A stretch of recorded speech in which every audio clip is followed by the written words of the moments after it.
Nako, yung mga nagsasangkot kay First Lady Liza, yung gumawa ng mga posting na fake news, yan, mga hudas na yan, ang laki ng bayad dyan.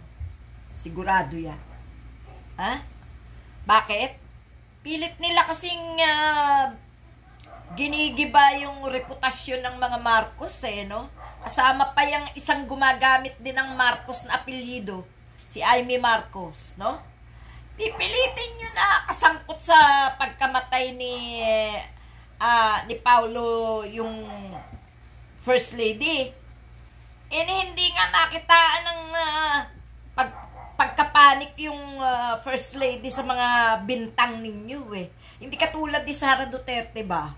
Na hindi pa naimbestigahan panay na ang depensa sa sarili, no? Panay na ang ngaw-ngaw. Ganyan yung mga yung mga gumagawa ng fake news, mga DDS. Mga DDS, wag na. Tigilan nyo na yung gobyerno. Wala na. Pinalala nyo na ng pinalala yung inyong mga kahayupan. Hindi na. Wala na makikinig sa inyo.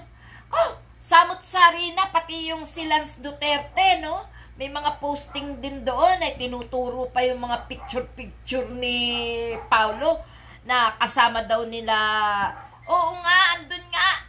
Ha? Andun nga. Andun. Meron ba kayong ebidensya na talagang kasangkot siya doon nung namatayan? Hindi nyo nga alam kung talagang ano ang ikinamatay niya Sabi nyo, cocaine. Sinong tanga?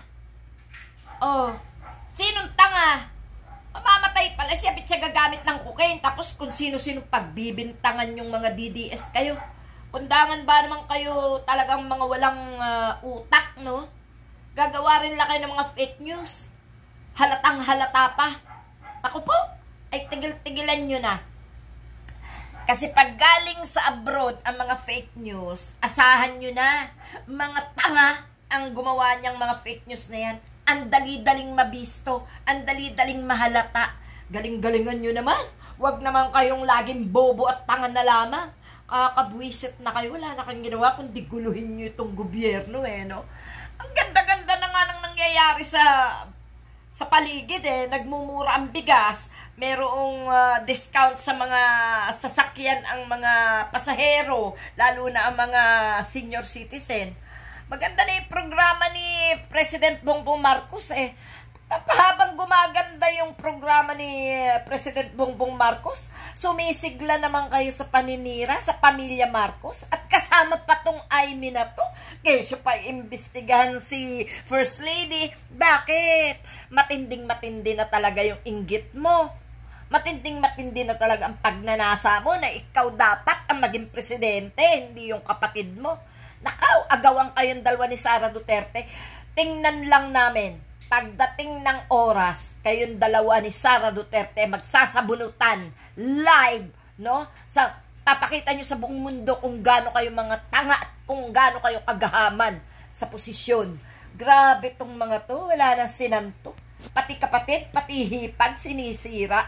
Maging matawag lang na loyal kay Duterte. Nakapaw, Diyos ko, hanggang saan, hanggang kailan magiging Duterte ang Duterte sa bansang ito?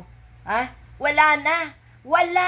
Wasak na ang papel ng mga Duterte at winasak nyo ng mga DDS na tanga at bobo. Yon ang isipin nyo. Kayo mismong mga tanga at bobong DDS, mga sumasamba kay Duterte, ang sumira lalo ng kanilang papel. No? Okay, yan lang po muna.